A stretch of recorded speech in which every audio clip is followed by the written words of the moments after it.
Hello मेरे प्यारे बच्चों, welcome to the last coaching. कैसे हैं आप सब? और अगर आप इस समय वीडियो देख रहे हैं तो इसका मतलब आप अभी 12th क्लास की पढ़ाई कर रहे हैं, पेपर देने के लिए आप तैयार हैं। और अगर वो बच्चे इस वीडियो को देख रहे हैं जिन्होंने अभी अभी 11th क्लास को किया है, वो 12th क्लास में अब पहुंचने वाले हैं, तो उनके लिए भी ये वीडियो बहुत ज़्यादा बेनिफिशियल रहने वाली है, क्योंकि अब हमने स्टार्ट कर दिया है क्लास 12th अकाउंटेंसी विषय यूपी बोर्ड हिंदी मीडियम वाले बच्चों के लिए। और हमारा जो पहला ही टॉपिक रहेगा वो रहेगा साझेदारी का लेखांकन। चलिए बच्चों, जानते हैं कि आगे हमें क्या करना है। सबसे पहला है हमारा साझेदारी का लेखांकन। जो टॉपिक है उसका पहला ही प्रश्न बनता है साझेदारी से आशय। तो आप सबको पता है कि साझेदारी क्या होती है। अगर नहीं पता तो मैं आपको बता देता हूं कि साझेदारी एक ऐसा संबंध है जिसमें विश्वास के आधार पर ये संबंध स्थापित होता है।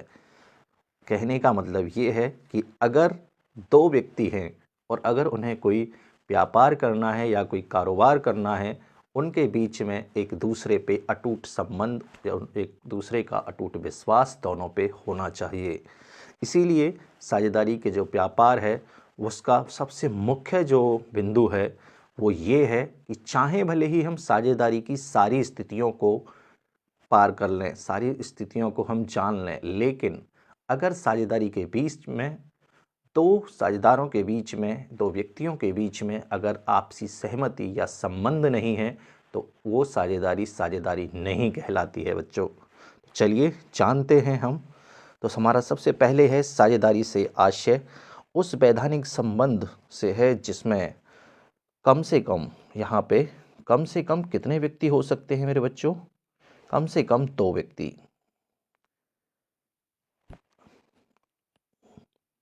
तो साझेदारी से आशय उस वैधानिक संबंध से है जिसमें दो या दो से अधिक व्यक्ति स्वेच्छा से मिलकर किसी ऐसी व्यापार को चलाने और उसमें लाभ हानि को आपस में बांटने के लिए सहमत होते हैं, जिनका संचालन उन सभी के द्वारा या उन सभी की ओर से किसी एक के द्वारा किया जाता है। ऐसे व्यापार को बच्चों हम साझेदारी का व्यापार कहते हैं।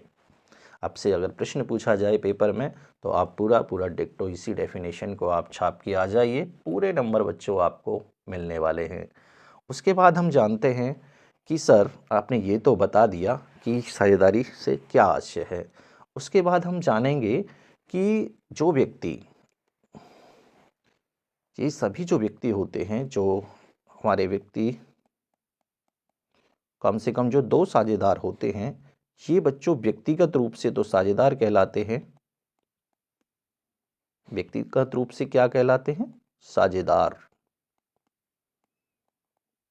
और सामूहिक रूप से क्या कहलाते हैं? यही दोनों व्यक्ति। अगर मैं बात करूं कि ये ए है तो ए साझेदार है, ये बी है तो ये बी साझेदार है।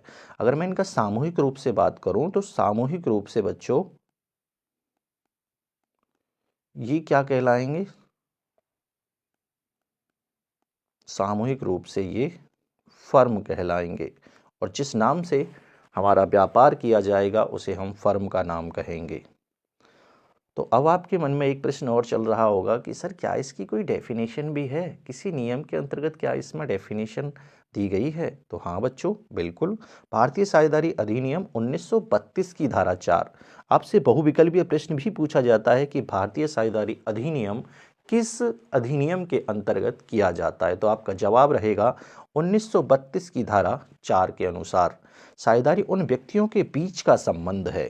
किस साझेदारी उन व्यक्तियों के बीच का संबंध है जिन्होंने ऐसे व्यवसाय को लाभों को आपस में बांटना का समझौता किया है जिसका संचालन उन सभी के द्वारा या उन सभी की ओर से किसी एक व्यक्ति के द्वारा किया जाता है। तो बच्चों, अगर आप 12th क्लास की तैयारी कर रहे हैं अभी भी, और अभी आप 11th से 12th में ना आके अपने पूरे वर्ष तैयारी की है, तो अगर आपसे प्रश्न पूछा जाता है पहला ही कि साझेदारी से आशय, परिभाषा और उसकी विशेषताओं को लिखिए, और आता ही है ये क्वेश्चन बच्चों, बहुत इंपॉर्टेंट क्वेश्चन है, तो आप पूरे के पूरे जो मैंने ऊपर आपको आशय दिया है और नीचे जो परिभाषा दी है, आप इसको भी अपने पेपर में लिखिए। आपको नंबर पूरे मिलने वाले हैं। ठीक है। और बहुविकल्प में आपसे प्रश्न ये भी पूछ सकता है कि किस अधिनियम के अंतर्गत साझेदारी का व्यापार किया जाता है, तो आप लिखेंगे उसमें भारतीय साझेदारी अधिनियम 1932 की धारा 4 के अनुसार साझेदारी का व्यापार किया जाता है। अगला प्रश्न आपसे पूछा जाता है इसमें कि साझेदारी के व्यापार में कम से कम कितने सदस्य हो सकते हैं, तो बच्चों आपका जवाब रहेगा कम से कम 2 सदस्य। और आपसे अगर पूछा जाए कि भारतीय साझेदारी अधिनियम में अधिकतम जो सदस्यों की जो संख्या है वो किस अधिनियम के अंतर्गत तय की गई है, तो बच्चों भारतीय साझेदारी अधिनियम जो के अंतर्गत तो कम से कम सदस्यों की संख्या तय की गई है, लेकिन अधिकतम सदस्यों की संख्या के विषय में भारतीय साझेदारी अधिनियम में कोई भी उल्लेख नहीं है। अब सर ऐसा कैसे हो गया? अब आपका होगा, मैं आपको बताता हूं कि जो अधिकतम संख्या सदस्यों की जो संख्या है वो कंपनी अधिनियम में है बच्चों। कंपनी अधिनियम 2013 के अंतर्गत अधिकतम जो संख्या थी वो 100 निर्धारित की गई, लेकिन कंपनी विभेद अधिनियम 2014 के अनुसार अधिकतम जो संख्या थी वो 50 निर्धारित की गई थी। अब करंट में अगर आपसे क्वेश्चन पूछा जाए कि कितने अधिकतम सदस्य होते हैं, तो आपका जवाब रहेगा बच्चों 50 सदस्य। ठीक है। उसके बाद हम जानते हैं साझेदारी की प्रमुख विशेषताओं के बारे में। तो सबसे पहले सदस्यों के आधार पर अगर मैं साझेदारी की विशेषताएं जानूं, तो 2 या 2 से अधिक व्यक्ति का होना साझेदारी की पहली कंडीशन है। साझेदारी में कम से कम कितने सदस्यों का होना आवश्यक है? कम से कम बच्चों 2 सदस्यों का होना आवश्यक है। साझेदारी के अस्तित्व के लिए कम से कम 2 व्यक्तियों का होना अनिवार्य है, क्योंकि कोई भी व्यक्ति अकेला या स्वयं का साझेदार नहीं हो सकता। वर्तमान कंपनी नियम 2014 के अनुसार एक साझेदारी फर्म में अधिकतम सदस्यों की जो संख्या है वो 50 तक सीमित कर दी गई है। इन व्यक्तियों में अनुबंध करने की कानूनी क्षमता होनी चाहिए, अर्थात वे अवयस्क यानी कि बालक, पागल या कानून द्वारा अयोग्य घोषित नहीं होना चाहिए। यदि सदस्यों की संख्या 2 से कम हो जाती है तो साझेदारी स्वयं ही समाप्त मान ली जाती है। तो आपसे कभी कभी प्रश्न ये भी पूछ लिया जाता है कि साझेदारी अवैध कब होती है, तो बच्चों एक कंडीशन अपनी ये भी है कि अगर साझेदारी सदस्यों की संख्या 2 से कम हो जाती है तो वो साझेदारी अवैध साझेदारी हो जाती है बच्चों। ठीक है। अगला पॉइंट आता है हमारा साझेदारी की प्रमुख विशेषताओं का दूसरा बिंदु, साझेदारी के मध्य समझौता या अनुबंध। तो मेरे बच्चों समझौता या अनुबंध अधिकांश हम एक ही मानते हैं, लेकिन समझौता हो सकता है मौखिक और लिखित दोनों रूप से, लेकिन अनुबंध जो होता है वो एक लिखित प्रमाण पत्र होता है, एक पत्र होता है। ठीक है। लिखित एक पत्र होता है जिसे हम अनुबंध कहते हैं। तो जानते हैं चलिए इसके बारे में। साझेदारी का जो जन्म है कानून से नहीं हुआ, बल्कि साझेदारों के बीच हुए एक समझौते या अनुबंध से होता है। किसके माध्यम से होता है? समझौते या अनुबंध के माध्यम से होता है। यह समझौता लिखित या मौखिक हो सकता है, दोनों प्रकार का हो सकता है, परंतु भविष्य के विवादों से बचने के लिए इसके लिखित रूप में रखना, मतलब जिसे साझेदारी संलेख कहते हैं, लिखित रूप में रखना सबसे अच्छा रहता है। इस समझौते में व्यापार की शर्तें, मतलब व्यापार में होने वाले जो क्रियाकलाप हैं उनसे संबंधित नियम कानून उसके अंतर्गत लिखे होते हैं। लाभ विभाजन का अनुपात भी उसी के अंतर्गत लिखा होता है और प्रत्येक साझेदार के अधिकार व कर्तव्यों का स्पष्ट उल्लेख भी साझेदारी जो समझौता है, जो लिखित और मौखिक, उसमें ही सारा वर्णन होता है। वैसे लिखित में ही सारी बातें लिखी जाती हैं, मौखिक में आम रूप से हम बात कर लेते हैं कि हम ऐसा करेंगे ऐसा करेंगे, लेकिन लिखित में कोई भी अपना प्रमाण पत्र नहीं होता है। तो उसी को हम बच्चों क्या बोलते हैं? साझेदारी संलेख या अनुबंध बोलते हैं। ठीक है। अगर आपसे प्रश्न पूछा जाए तो आप लिख दोगे। चलिए अगला हम बात करते हैं साझेदारी की प्रमुख विशेषता, वैध व्यवसाय का उद्देश्य। मतलब हमारा जो व्यवसाय होना चाहिए वो वैध होना चाहिए। वैध का मतलब होता है लीगल होना चाहिए, कानूनी रूप से मान्य होना चाहिए। जैसे कि अगर मैं आपको उदाहरण के रूप में बात करूं तो मेडिकल स्टोर होते हैं। अगर कोई व्यक्ति जिसके पास कोई डिग्री नहीं है और अगर वो मेडिकल स्टोर करके बैठा है तो वो अवैध कहलाएगा। ठीक है, तो ऐसा ही हमारा यहाँ पे होता है। चलिए जानते हैं, साझेदारी केवल उन स्थितियों में मान्य होती है जब उसका उद्देश्य किसी कानूनी या वैध व्यवसाय, कौन से व्यवसाय के लिए, वैध व्यवसाय को चलाना हो। यदि दो या दो से अधिक व्यक्ति मिलकर किसी अनैतिक या गैर कानूनी कार्य जैसे चोरी या तस्करी के लिए हाथ मिलाते हैं तो उसे कानून की दृष्टि से साझेदारी नहीं माना जाता है। व्यवसाय का मुख्य लक्ष्य लाभ कमाना होना चाहिए। कैसा लक्ष्य होना चाहिए व्यवसाय का? लाभ कमाना होना चाहिए। यहाँ पे मैं एक छोटी सी बात आपसे कहना चाहूँगा कि व्यवसाय का उद्देश्य लाभ कमाने से मतलब है कि उसकी निरंतर रूप से जो क्रियाएं हैं वो लाभ कमाने के उद्देश्य से होनी चाहिए। लेकिन अगर एक व्यवसाय ऐसा है जो केवल सेवा भाव करना चाह रहा है, वो कोई लाभ नहीं कमाना चाह रहा, तो ऐसी व्यवसाय को भी हम साझेदारी का व्यवसाय नहीं बोलेंगे। तो ये इसका भी एक मुख्य बिंदु है कि लाभ व्यवसाय, जो हमारा साझेदारी का व्यवसाय है वो लाभ कमाना होना चाहिए बच्चों। ठीक है, केवल संपत्ति का सह स्वामित्व होना या परोपकारी कार्यों जैसे धर्मशाला चलाना के लिए गठित समूह को साझेदारी नहीं बल्कि सामाजिक संस्था माना जाता है। जैसे कि आपने देखा होगा एनजीओ बहुत सारे हैं जो सामाजिक कल्याण के लिए काम करते हैं, तो ऐसे व्यापार को हम साझेदारी व्यापार नहीं बोलेंगे क्योंकि वो लाभ नहीं कमा रहे। ठीक है, उसके बाद बच्चों अगली विशेषता आती है हमारी लाभ का विभाजन। साझेदारी में लाभ का विभाजन भी होना चाहिए। ऐसा नहीं है कि कोई साझेदार है, जैसे कि मैं बोलूं ए साझेदार और ये बी साझेदार और ये सी साझेदार। अब जो ए साझेदार है इसके पास पैसा बहुत है, ये कह रहा है यार मुझको लाभ ना चाहिए भाई, तुम ही रख लो। तो ऐसा नहीं होना चाहिए। ऐसा व्यापार भी हमारा साझेदारी का व्यापार नहीं कहलाता है। तो चलिए इसके बारे में भी जानते हैं। साझेदारी का एक मुख्य लक्षण व्यवसाय से प्राप्त लाभों को साझेदारों के बीच में पूर्व निर्धारित अनुपात जैसे निर्धारित हो जाता है। अगर आपने साझेदारी संलेख बनाया है तो उसमें होगा कि 3:2:1 इस अनुपात में, यानी कि कोई भी अनुपात हो सकता है जैसे उन्होंने तय किया होगा। तो वो सारी बातें इसमें अगर वो तय हो जाती हैं पहले ही, तो यदि कोई समूह केवल सेवा के लिए बना है और लाभ नहीं बांटता है तो वह साझेदारी नहीं है। यद्यपि सभी साझेदार लाभ में हिस्सा पाते हैं, लेकिन यह आवश्यक नहीं है कि सभी साझेदार हानि में भी हिस्सा लें। जैसे कि एक अवयस्क साझेदार है, लाभ में हिस्सा पा सकता है लेकिन हानि के लिए उत्तरदायी नहीं होता है। लाभ विभाजन का उद्देश्य यह सुनिश्चित करता है कि प्रत्येक सदस्य व्यवसाय की सफलता में आर्थिक रूप से रुचि रखे। प्रत्येक सदस्य जो है अपने व्यवसाय में रुचि रखे, मतलब उसमें इंटरेस्ट ले। ठीक है, इंटरेस्ट वो नहीं है बच्चों पूंजी वाला, इंटरेस्ट मतलब उसके अपनी भागीदारिता दिखाए वो है। ठीक है, उसके बाद हम करते हैं साझेदारी की प्रमुख विशेषताओं की 5वें नंबर की विशेषता, स्वामी या एजेंट का संबंध और पारस्परिक एजेंट। मेरे बच्चों यहाँ पे अगर हम बात करें तो एक साझेदार दूसरे साझेदार का एजेंट होता है और वह स्वयं स्वामी। ऐसे ही दूसरे साझेदार के लिए वो व्यक्ति उसका एजेंट होता है, वह स्वयं स्वामी होता है। तो साझेदारी का व्यवसाय उन सभी साझेदारों द्वारा उन सभी की ओर से किसी एक साझेदार द्वारा चलाया जा सकता है। इसका अर्थ यह है कि प्रत्येक साझेदार फर्म का स्वामी भी है और अन्य साझेदारों का एजेंट भी।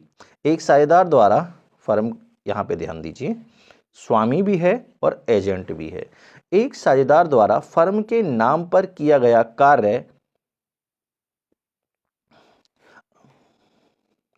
कार्य अन्य सभी साझेदारों को कानूनी रूप से बाध्य करता है। इस विशेषता को साझेदारी का अंतिम परीक्षण यानी कि अंतिम परीक्षण माना जाता है, क्योंकि यह प्रत्येक सदस्य अपनी गतिविधि से दूसरे का प्रतिनिधित्व करने की क्षमता रखता है। ठीक है, तो देखिए मैं अगर एक बात आपको बताऊं कि इसमें पारस्परिक संबंध का हमारा मतलब क्या है कि अगर कोई साझेदार बीमार हो जाता है और वो कोई काम करता है तो वो दूसरा साझेदार उसके काम के प्रति बाध्य हो जाएगा, वो उसके काम को करेगा। अगर वो मना कर देता है तो ऐसी स्थिति में वो साझेदारी नहीं कहलाएगी, वो गैर साझेदारी कहलाएगी। इसीलिए मैंने आपको सबसे पहले यही बताया था कि एक दूसरे पे विश्वास होना चाहिए, ये साझेदारी की सबसे महत्वपूर्ण विशेषता भी है। एक बच्चों इसके बाद एक और विशेषता है जो पेपर में आपको देखने को भी मिलती है और मैं लिख भी देता हूं उस विशेषता को। 6 नंबर की विशेषता जो है हमारी असीमित दायित्व। कौन सा दायित्व है बच्चों? असीमित दायित्व। और ये आपको पेपर के अंतर्गत देखने को भी मिलेगा, जिसमें आप जानेंगे कि कम से कम मतलब अति लघु या लघु में ये देखने को मिलता है और ये हर साल क्वेश्चन आता भी है। तो जो है हमारा असीमित दायित्व,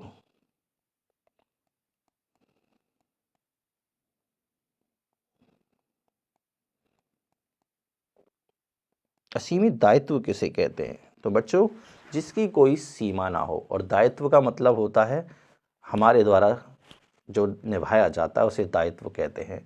तो साझेदारी व्यवसाय में साझेदार का जो दायित्व होता है वो असीमित होने पर वह व्यक्तिगत व सामूहिक रूप से उत्तरदायी होते हैं। व्यक्तिगत रूप से निजी और सामूहिक रूप से फर्म के आधार पर। व्यक्तिगत अपने दायित्व का भुगतान मतलब अपनी संपत्तियों को बेचकर भी कर सकता है, और सामूहिक रूप से अन्य साझेदार के दायित्व का भुगतान भी अपनी निजी संपत्तियों से भुगतान करेगा। मतलब कोई साझेदार है, अगर वो दिवालिया घोषित हो जाता है तो वही उसको भी बच्चों फिर अपनी ही ओर से देखो करना पड़ेगा। ठीक है, तो इसे ही हम असीमित दायित्व बोलते हैं। ठीक है, उसके बाद अगला जो हमारा पॉइंट आता है, तो इसमें आपको 2 चीज़ ध्यान रखनी है कि जो एक साझेदार है वो व्यक्तिगत रूप से प्लस सामूहिक रूप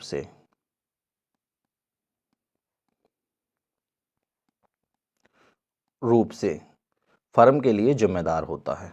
ठीक है, अगर फर्म हानि उठाती है तो साझेदारी उस हानि को अगर फर्म हानि उठाती है तो उस हानि को पूरा करने के लिए सामूहिक रूप से जितनी उन्होंने संपत्ति फर्म में लगाई है उतने तक तो वो जिम्मेदार हैं, लेकिन व्यक्तिगत रूप से भी उनकी संपत्तियों को निजी संपत्तियों को बेचकर फर्म की हानि को बच्चों पूरा किया जा सकता है। अब हम बात करते हैं अगला पॉइंट जो हमारा है वो है साझेदारी संलेख। क्योंकि हमने 2 नंबर जो पढ़ा था वो संलेख के बारे में पढ़ा था, तो साझेदारी संलेख है क्या? तो ये भी बच्चों वेरी इंपॉर्टेंट है। इंपॉर्टेंट तो देखो सारे ही हैं, लेकिन इन सब में से कोई एक आता है, कभी कोई पूछ लेता है कभी कोई पूछ लेता है, तो हमें इस चीज़ के बारे में जानकारी होनी चाहिए। ठीक है, तो साझेदारी संलेख एक लिखित समझौता है। कैसा समझौता है? लिखित समझौता है, जिसमें उन सभी नियमों, शर्तों, प्रावधानों उल्लेख होता है, मतलब विवरण उसमें दिया होता है, जिसके आधार पर साझेदार आपस में मिलकर व्यवसाय चलाने के लिए सहमत हुए हैं।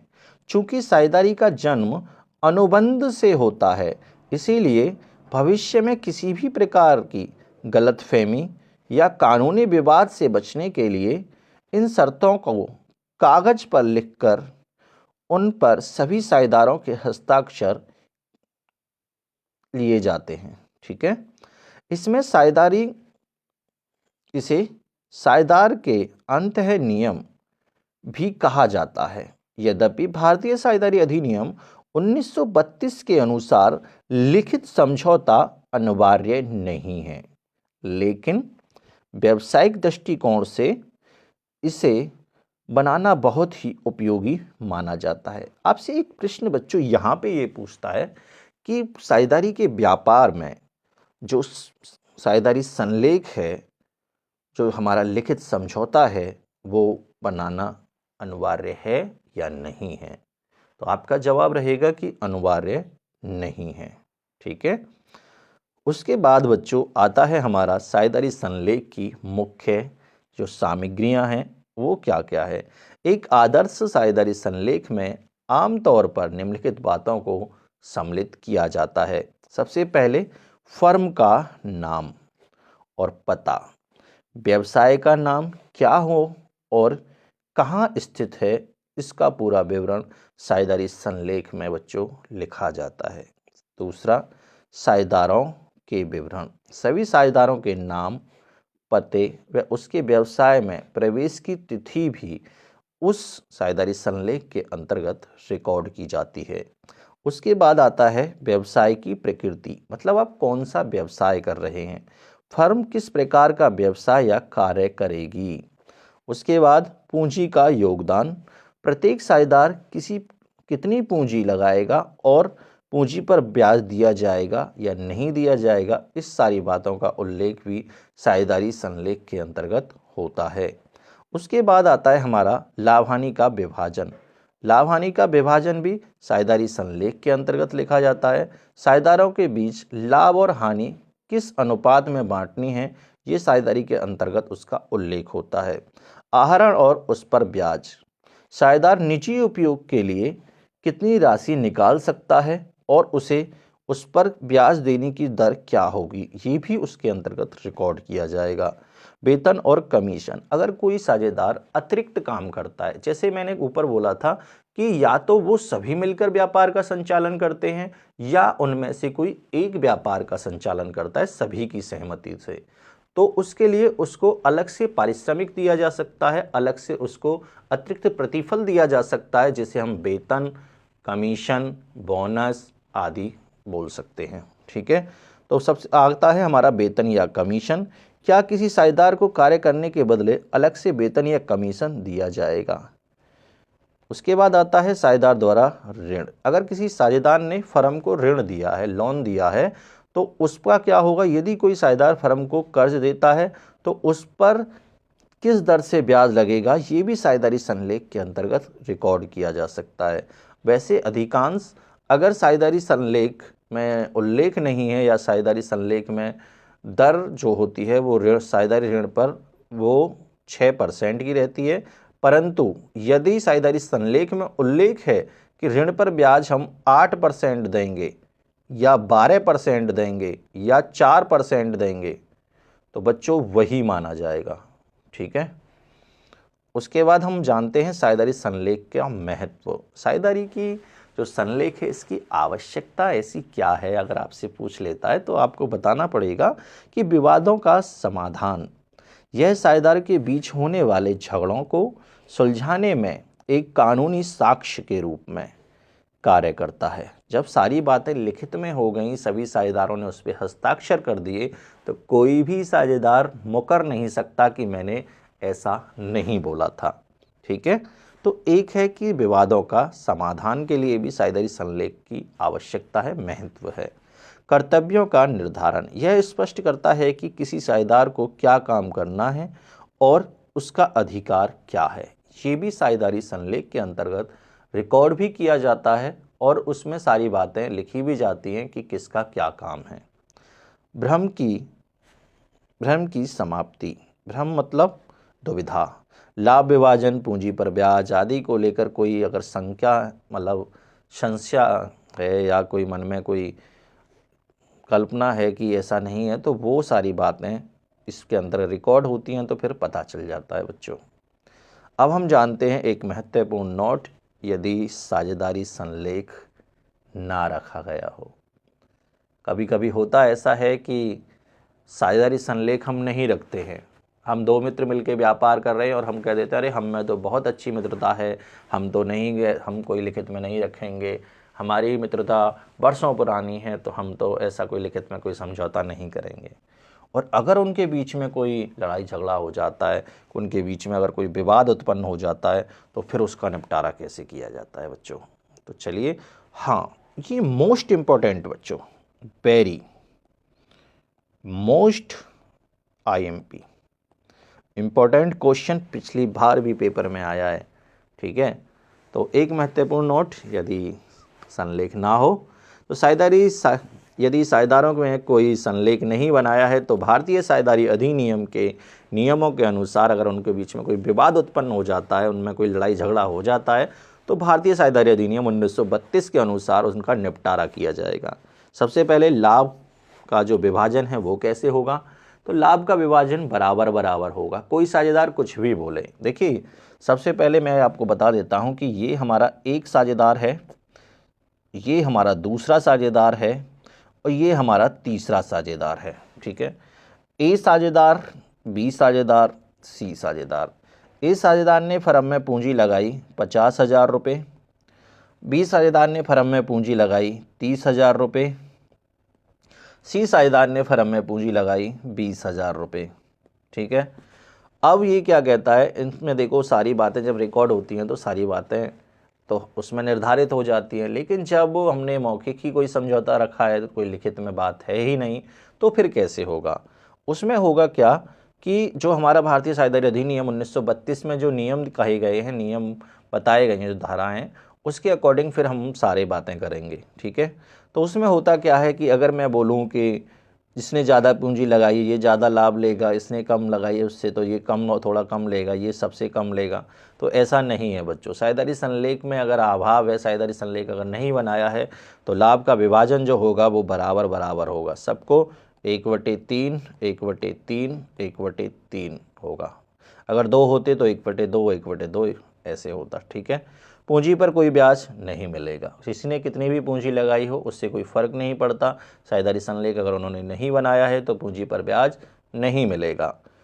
अगला आता है हमारा, अगर किसी साझेदार ने फर्म को कोई ऋण दिया है और साझेदारी संलेख नहीं बनाया है तो उस पे 6% वार्षिक की दर से ब्याज लगाई जाएगी। किसी भी साझेदार को वेतन या कमीशन नहीं मिलेगा। ठीक है, तो ये सारी बातें आप ध्यान रखिएगा, क्योंकि पेपर के लिए बहुत ज़्यादा इम्पोर्टेंट प्रश्न भी है और ये बार बार रिपीट भी करता है, तो इसीलिए वेरी इंपॉर्टेंट मैंने इस पे लिखा है बच्चों।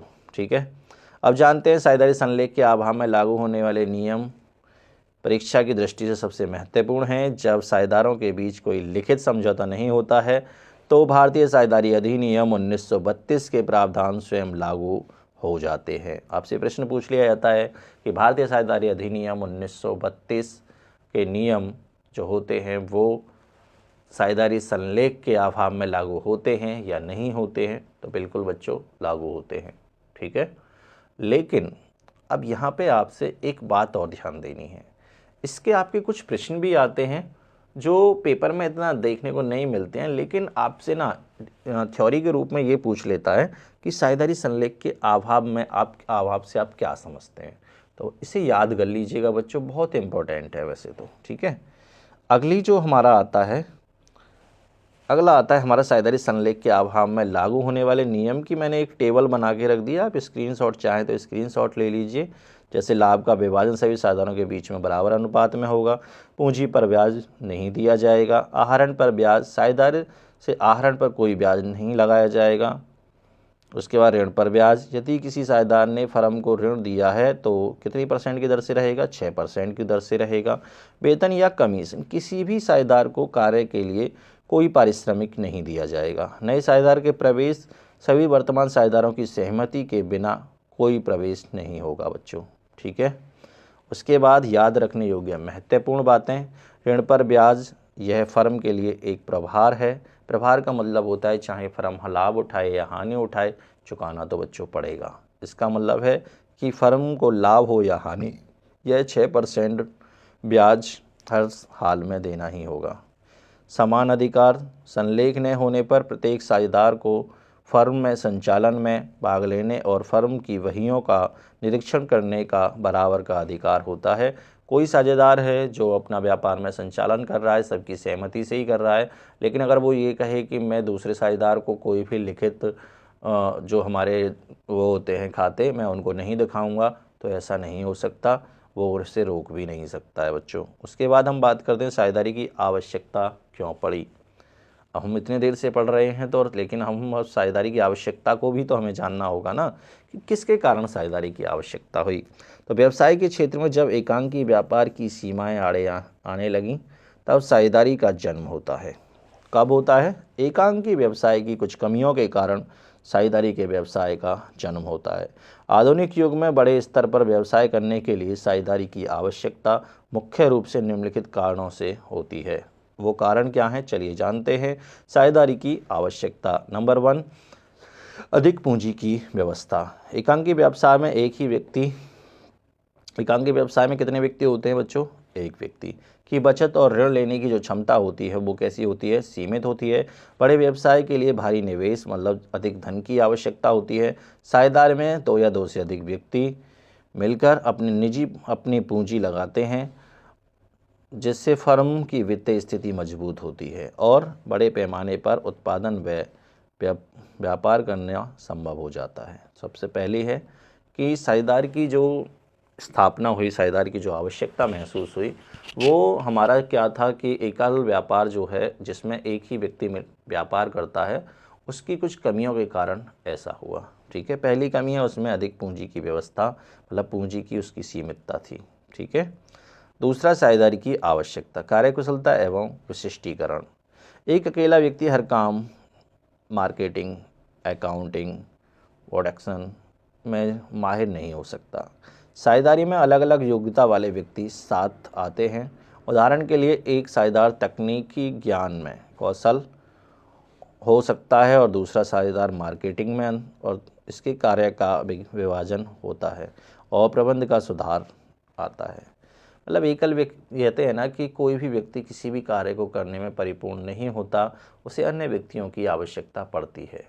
तो इसीलिए एक ये भी कारण है, कार्यकुशलता और विशिष्टीकरण भी, जिसके हमें साझेदारी की आवश्यकता महसूस हुई। नंबर 3, जोखिम का बंटवारा। एकांकी व्यापार में सारा घाटा एक ही व्यक्ति को सहन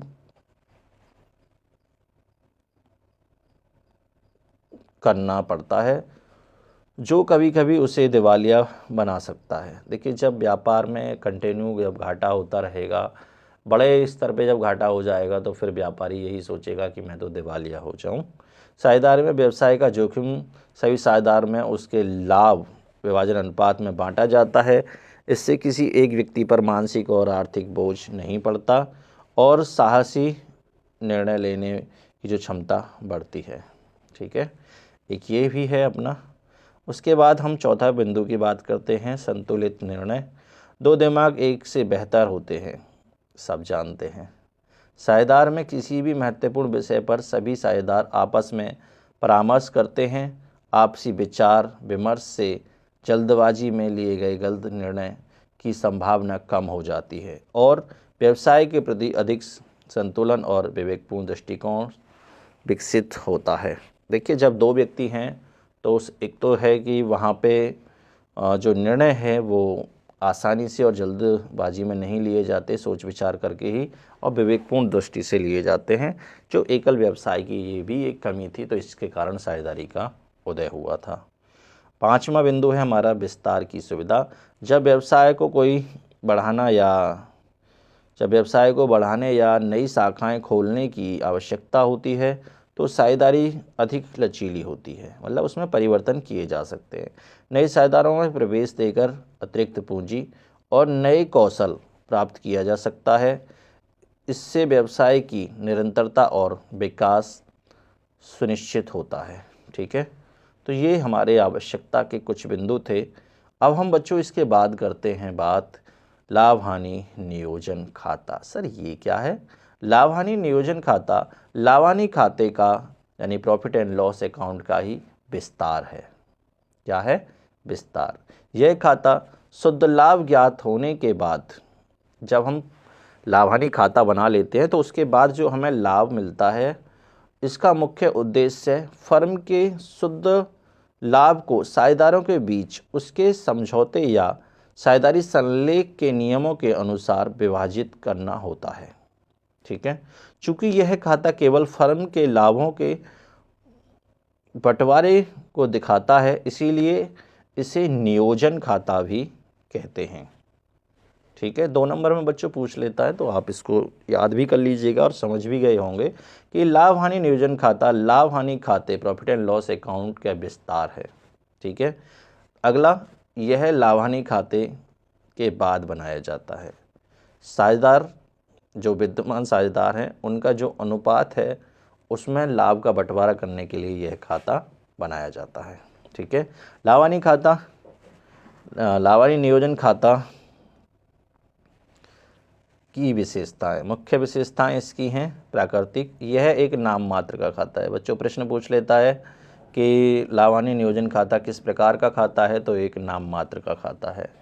इसे डेबिट पक्ष में फर्म के खर्चे, नियोजन और क्रेडिट पक्ष में आय लिखी जाती है। आधार, यह शुद्ध लाभ से शुरू होता है। नियम, इसमें केवल वे मदें आती हैं जो साझेदार से संबंधित होती हैं, मतलब जो व्यक्ति साझेदार हैं उनसे संबंधित, जैसे पूंजी पर ब्याज, वेतन, आहरण पर ब्याज, ये सारी बातें इसके अंतर्गत आती हैं। तो डेबिट और क्रेडिट पक्ष की मुख्य मदें देख लेते हैं बच्चों। तो ये है हमारा यहाँ पे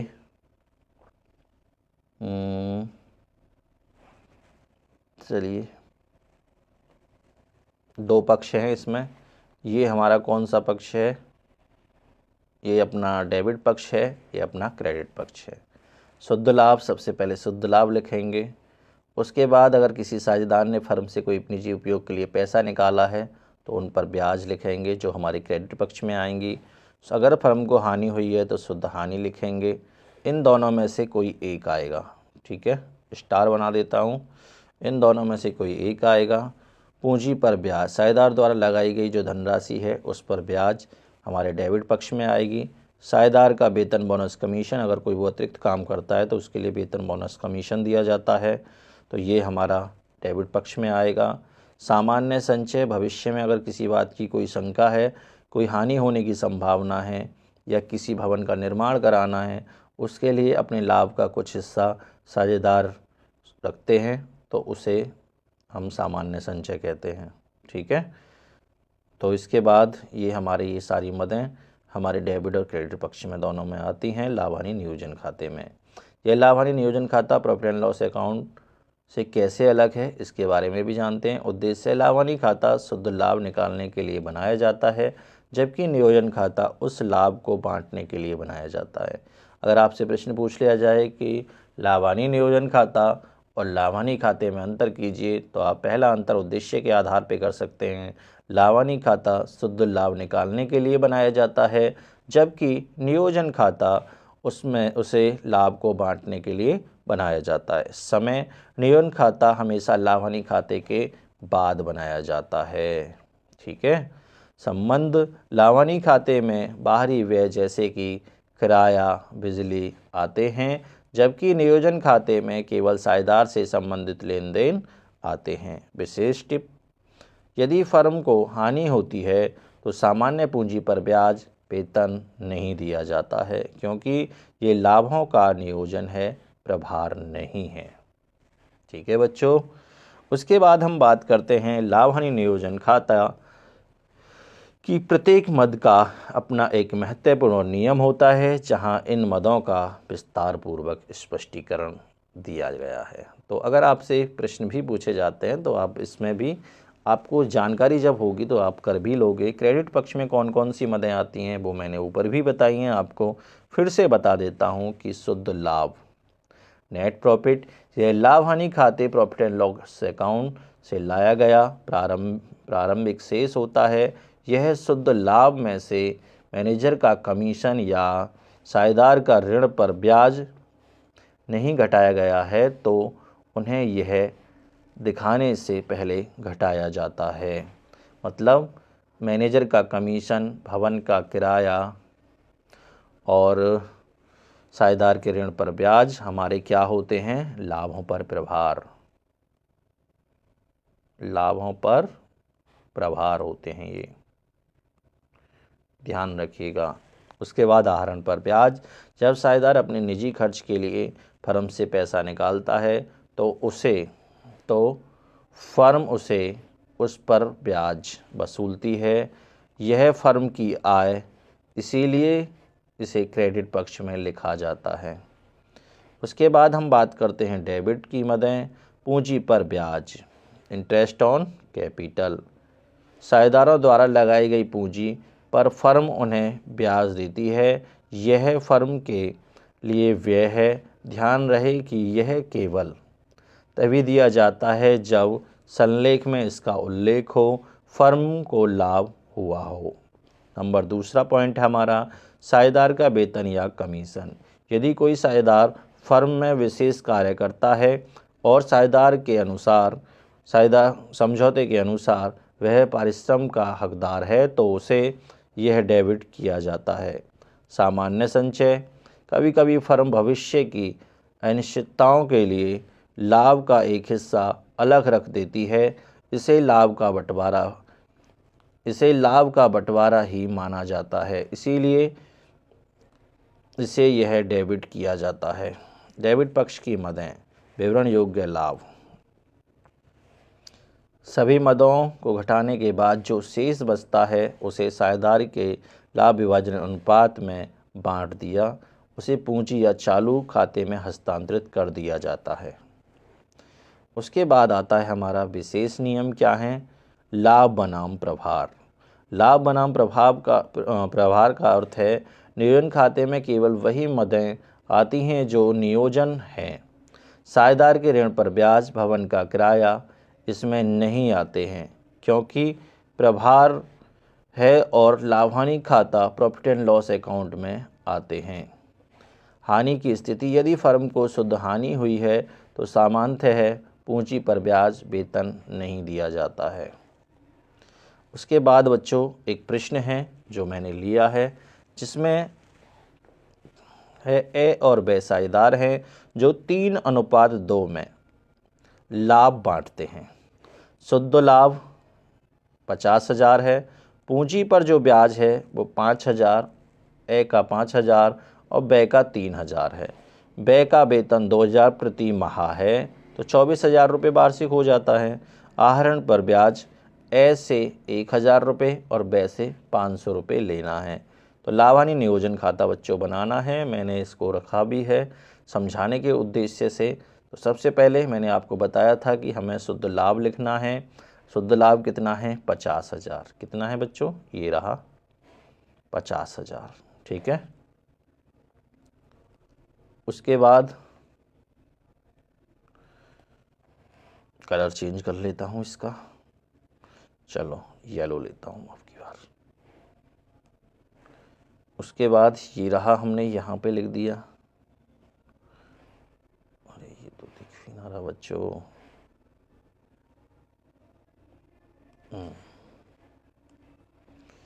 उसके बाद आहरण पर ब्याज कितना है? आहरण पे ब्याज देखेंगे। आहरण पे ब्याज 1,000 और 500। तो ये देखिए, आहरण पर ए ने कुछ पैसे निकाले थे 1,000, बे ने कुछ पैसे निकाले थे 500। दोनों का टोटल हमने फाइनल अमाउंट लिख दिया 1,500, इंटरेस्ट ऑन ड्राइंग के नाम से। ठीक है। उसके बाद हमने पूंजी पर ब्याज 5,000 और 3,000। तो पूंजी पर ब्याज to interest on capital debit पक्ष में लिख दिया। ए को 5,000 और बे को 3,000 रुपये फर्म द्वारा भुगतान किया गया, टोटल 8,000 रुपये। पार्टनर्स की अगर मैं सैलरी की बात करूं तो केवल बे को वेतन मिल रहा है 2,000 रुपये प्रति माह, 24,000 रुपये बच्चों इसका हो गया। तो यहाँ पे हमने लिख दिया 24,000, ये रहा। उसके बाद हमने इसमें किया क्या? हमने डेबिट पक्ष का योग लगाया, क्रेडिट पक्ष का योग लगाया, और जो क्रेडिट पक्ष का योग अधिक आया और डेबिट पक्ष का योग अगर कम आएगा तो हमें शुद्ध लाभ होगा, और अगर डेबिट पक्ष का योग ज़्यादा आएगा और क्रेडिट पक्ष का योग कम आएगा तो हमें हानि होगी, तो वो हमारी हानि आएगी। ठीक है। वो भी फिर पार्टनर्स के बीच में बांट दी जाएगी। ये मैंने इसकी थोड़ी गणना की है, तो आप जो है इसको भी देख लीजिएगा। उसके बाद अगर आपको वीडियो अच्छी लगी हो तो लाइक, शेयर, सब्सक्राइब, चैनल को सब्सक्राइब कर लेना। अपने दोस्तों को वीडियो को शेयर कर देना, अपने रिश्तेदारों को वीडियो को शेयर कर देना। धन्यवाद। ठीक है। और वैसे इस वीडियो का मेरा जो पर्पज़ है वो ये है कि जो अभी फ़िलहाल में हाल में जो एग्ज़ाम होने वाला है क्लास 12 का, बच्चों को बहुत ही मतलब बहुविकल्पीय प्रश्न या कोई भी प्रश्न उनका छूटे ना, तो उस हेल्प के लिए बच्चों मैं ये वीडियो बना रहा हूँ। बाकी 11th क्लास वाले बच्चे जो अभी 12th में आए हैं, वो बैच हमारा स्टार्ट होगा अप्रैल से, 1 अप्रैल से ऑफलाइन और ऑनलाइन दोनों स्तरों पे ये बैच स्टार्ट होगा। तो मेरे चैनल को सब्सक्राइब भी कर लेना, फ्रेंड को भी भेज देना। Thank you so much.